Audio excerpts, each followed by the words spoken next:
So are either of you familiar with Asriel or Oersted? Oersted, yes. Asriel. Oh, yes. From... And Asriel from Undertale, yes. Oh, so you yeah, are. Yeah. Makes things easier. Okay. Now, I've never actually used Google Meet, so hopefully I don't mess this up. Seems like you got it so far. Okay then. So, Asriel Dreamer versus Oersted. Undertale versus Live Alive. Let us begin. Asriel, the soulless monster prince of Undertale. And Oersted, the broken-winged hero from Live Alive. A good deed never goes unpunished, and no matter how benevolent the heart, all it takes is one single traumatic event to send them spiraling into an all-consuming darkness.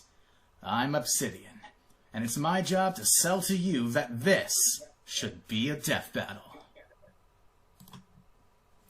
If you have any questions, feel free to stop me. Anyway. Nope. Asriel is the now-deceased Prince of the Monsters, a race of fantastical beings sealed away underground following a bloody war with humanity long ago. The son of Toriel and King Asgore, he became close friends and adoptive siblings of the original fallen human, Kara. Following Kara's death, he was manipulated and controlled by Kara's soul to leave the underground, in an effort to slaughter the humans above, meeting his end at their hands as a result of resisting Kara's influence. However, as a result of the royal scientist Alphys, however you pronounce it, her experimentations with a strange element known only as determination, he was brought back to life as a golden flower, though lacking a soul of his own, rendering him unable to feel compassion or love. Flowey, as he became known, appears throughout Undertale's story as a sadistic, gleeful sociopath with a kill-or-be-killed mentality, with the primary goal of stealing the 6 human souls held by King Asgore and killing the human protagonist Frisk to obtain theirs, 7, allowing him to become God. In the game's true pacifist route, he succeeds, absorbing the souls of all the underground's denizens as a substitute for Frisk's soul. He sees his world as little more than the video game it is. Stats and numbers, lines of dialogue, caricatures of lives and people to be toyed with. The determination in his being allows him to come back after death in a series of time loops, retaining any and all memories from before his deaths. Did I mess something up? Okay, one moment. Sorry. Okay. Oersted was once a renowned knight and champion of the kingdom of Lucrece, a hero set to surpass Hash and Uranus, who had decades prior defeated the Lord of Dark, Odio. Engaged to Princess Alethea, he set out on a journey to rescue her following her abduction by Odio's minions. Allying with his best friend and rival Strabo, as well as the heroes who had previously slain the Archon. But through a series of lies, manipulation, betrayal, and murder, Strabo turned against him, faking his death to claim Alethea's love for himself. The hero sacrificed for his sake, the king unwittingly slain by his hand, the people who at one point adored him, now fearing and despising him. His final meeting with Alethea revealed Strabo had convinced her Oersted was not coming, the princess committing suicide upon seeing his lifeless body. Oersted snapped, having lost everything he had ever held dear. Giving in to his hatred, he took on the mantle as the new Lord of Dark, the new Odio. Now one with the living embodiment of hatred, he laid waste to all of Lucrece, sparing no one, vowing to purge humanity throughout all of history and its many, many flaws, channeling his will as a series of incarnations across time and space. I do have a list of connections here, as well as a more organized, bulleted list later on. I'll just read the detailed version for now, and I can send you the presentation later, so you can look at those. Perfect. Once kind and benevolent souls whose lives and family would be torn away from them, leaving them to embrace an external power to remake the world to their designs. Becoming megalomaniacal, godlike beings, They set their sights on total multiversal erasure, but not before offering one final challenge to the heroes that came to stop them. Their bodies twisted and deformed into eldritch and grotesque forms, morphed by their own hatred. They are eventually defeated and shown the error of their ways, and shown the good that humanity is capable of, sacrificing their very lives for the good of all. At the end of their struggle, and buried beneath their jaded animosity toward all those around them, they are both deeply wounded and traumatized individuals who only wanted love in the end. Scorned by those they thought they could trust, it is ultimately up to the player of their games whether or not they deserve love in their final moments after all they've done. Oersted's origin of Live Alive was credited as an inspiration for Asriel's home game of Undertale, and as such, the two share more similarities than these, but the ones listed are the major ones. The overall theme of this death battle being tragedy. The child who was not embraced by the village will burn it down to feel its warmth. Above all, their stories are of tragedy. Tragedy is what connects them at the deepest level. Asriel and Oersted are people who, though good at heart, lack the will, or rather determination, to stay true to who they were. It's only at the end of their stories do they realize this, sacrificing all they had for nothing but the desire to right their wrongs, leaving behind a promise that another like them can and will eventually come. There will always be those out to preserve only themselves. There will always be one who would damn the rest for their own pain. Their pain and their tragedy are both real, both alive. So the 10 minutes are almost up, and I have quite a bit to go through. So should I just skip ahead of the arsenal and feats and whatnot? Yeah, I don't know about Liam, but I'm fairly aware of like both characters. So like especially the Arsenal, I think good on that. Okay then, I suppose I can skip ahead, and once I send this over email, you can look over all that in posterity. Definitely, yeah. Wow, and you might take the cake for the most put together professional pitch so far for us. I was inspired by Omori versus Room. I love this matchup, and I really want people to think the same. As for reasons to consider this matchup, it's flashy as all hell, with Oersted's vast arsenal and Asriel's rainbow, colorful presentation. It brings two new franchises into Death Battle, as well as Asriel being a solid representation for Undertale's theming. They both got plenty of neat interactions with their abilities. Asriel's ability to save and load, Odio's ability to summon people across timelines, Odio's feeding off of hatred, and Flowey's inability to feel emotion. The Souls being able to see Asriel as the lesser of two evils, making him unlikely to rebel, and, of course, all the imagery, like Omega Flowey versus the disgusting face of Odio. There's just a lot to work with. Mm-hmm. They got the timeline hopping escapades for being able to show a lot of deaths within a short amount of time. You can get really weird with it, especially with the void that allows you to see across timelines.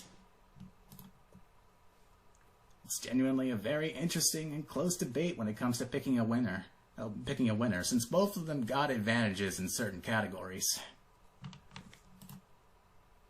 Brings an opportunity to bring some lesser-known franchises into spotlight, particularly Live Alive. It strikes a perfect balance between fight potential, emotional impact, debate, and escalation, maintaining a solid theme of tragedy and the will to persevere through hardship. Ignore that one. It has incredible music potential. The themes from Undertale, like Hopes and Dreams, Your Best Nightmare, and Live Alive's soundtrack by Yoko Shimomura, Pure Odio, Megalomania. There's just a lot you can work with here. And it's mostly just a fantastic choice to go for a poignant and emotional battle, with focus on the human sides to their characters. Whoever wins likely showing hints to resurfacing memory of who they once were. perhaps even holding the defeated fighter in their arms as they perish and turn to dust, blowing away in the wind. An ending that no matter who wins leaves the impression that it's still a good ending. The loser still dies with a smile on their face. Of course, still allowing it to be emotional, while also cool as hell, not allowing either to sacrifice the other. I got a few battle ideas here for stuff that can occur during it. Like the difference between their fighting styles. Asriel attacking more with magic, Oersted attempting to close the distance with his sword techniques. Could even bring some of Undertale's battle systems in here, with Asriel attempting to trap him. Could attempt to overwhelm him with fire, Oersted using his wind magic to blow it away. Asriel using his shapeshifting to taunt and mock Oersted in a variety of creative ways, preying on Oersted's emotional demeanor, as well as Asriel's more cocky attitude. Something that could potentially become relevant when it comes to discussing a winner. Oersted could lose his cape early on in the battle, revealing the blood-red wings of Odio. This isn't actually something he has in Live Alive as Oersted. Just the Odio forms, and a lot of fan art does include him with the wings.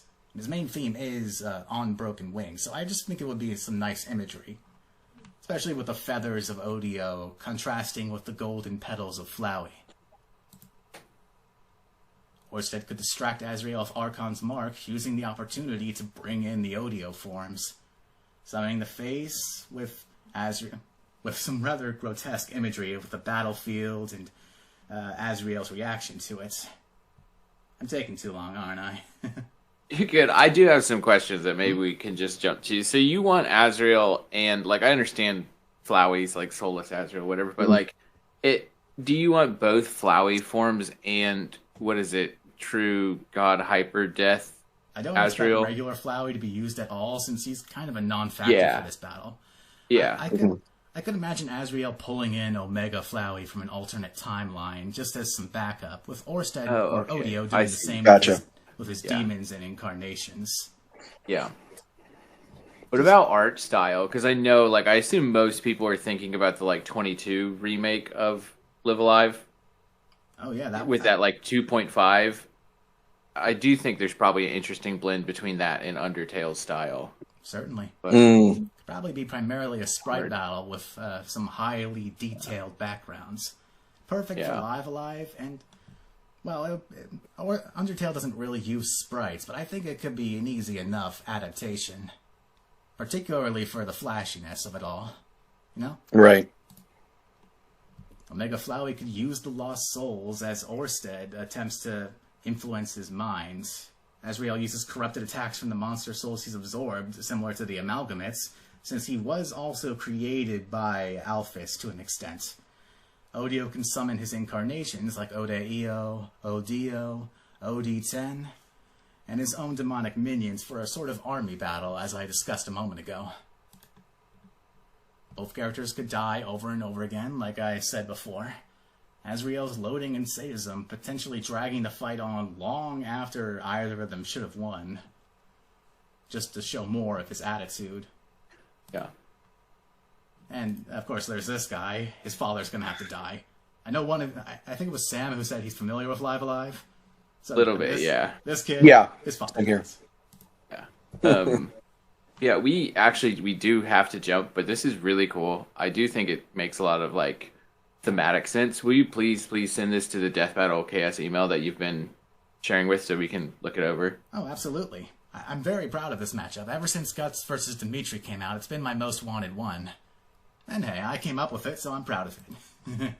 Very cool. And you've definitely had a great pitch here, and I want to go through the rest of it here later today.